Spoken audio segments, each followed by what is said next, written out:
आज हम लोग इंग्लिश ग्रामर के एक बहुत इंपॉर्टेंट टॉपिक पर चर्चा करेंगे। सेंटेंस, वाक्य। वाक्य क्या होता है? एक ग्रुप ऑफ वर्ड होता है जिसका कोई मीनिंगफुल सेंस निकले। व्याकरण के नियम के अनुसार जो क्रमबद्ध ढंग से सजाकर लिखा जाता है शब्दों का समूह, उसी को हम लोग सेंटेंस कहते हैं। इंग्लिश में इसका डिफिनेशन हम दे सकते हैं, sentence is an arrangement of A group of words that makes a complete and meaningful sense. It's called sentence. जैसे मान लीजिए Ram is a boy. Ram is a boy को, इस वाक्य को हम दो पार्ट में डिवाइड कर सकते हैं, एक सब्जेक्ट और दूसरा प्रेडिकेट।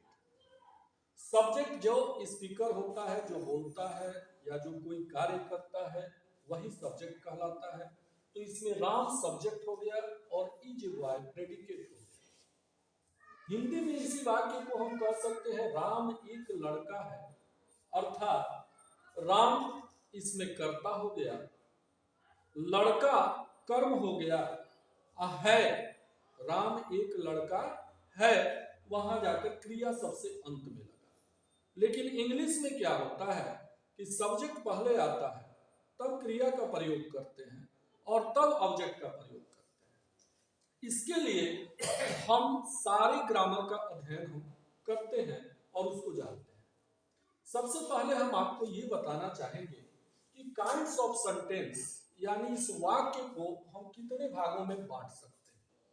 याद रखने के लिए आप बस 4 याद रखें: स्टेटमेंट, क्वेश्चन, कमांड्स, एक्सक्लेमेटरी। सबसे पहले हम चर्चा करते हैं इस पर, स्टेटमेंट। स्टेटमेंट का मतलब होता है कथनात्मक वाक्य। क्या होता है? स्टेटमेंट का मतलब कथनात्मक वाक्य। जब कोई हम स्टेटमेंट दे रहे होते हैं, सीधे रूप से, सीधे तौर से, सीधे रूप से जिस बात को कहा जाए या सुना जाए, वो स्टेटमेंट के अंतर्गत आता है। स्टेटमेंट या असर्टिव सेंटेंस एक ही चीज है।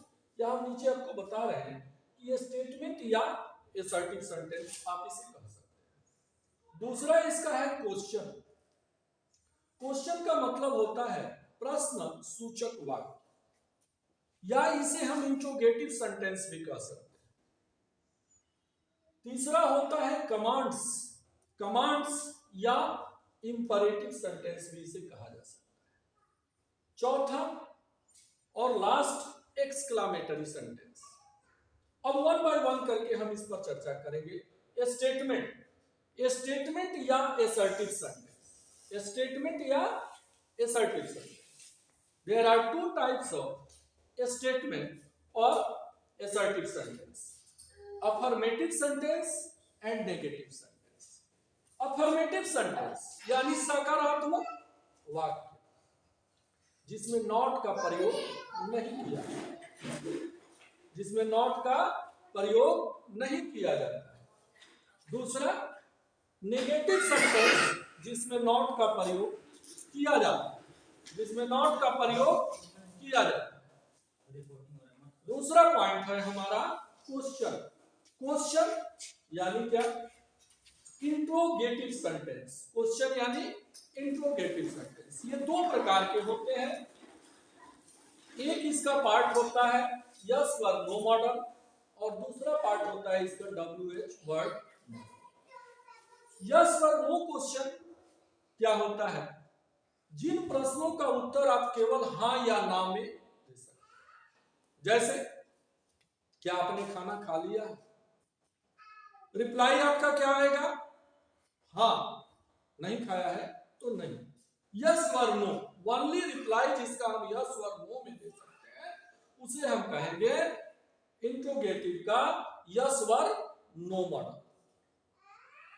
इसका जो जब हम इंग्लिश में इसका ट्रांसलेट करते हैं तो इसमें सबसे पहले हम ऑक्सिलरी वर्ब का ही प्रयोग करते हैं, सहायक क्रिया का ही प्रयोग करते हैं।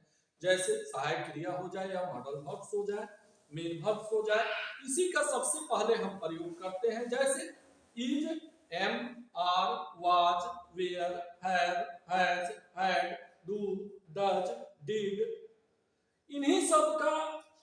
क्वेश्चन जब यस व नो मॉडल बनाते हैं तो इनका ही उपयोग। अब WH वर्ड मॉडल क्या है? WH वर्ड मॉडल में सबसे पहले ये मैं बताना चाहूंगा कि इसे WH वर्ड कहा क्यों है।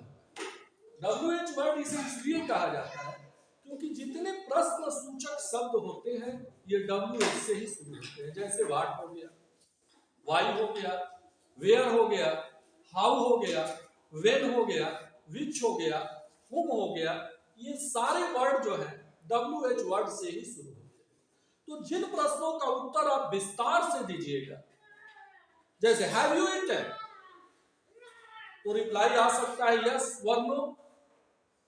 लेकिन इसी चीज को अगर पूछा जाए व्हाट हैव यू ईटन, आपने क्या खाया, तो इसका उत्तर आपको जो है सो विस्तार से देना पड़ेगा। जो खाया होगा, रोटी दाल चावल एक्सेट्रा जो भी खाया है उसका विस्तार पूर्वक जवाब देना पड़ेगा।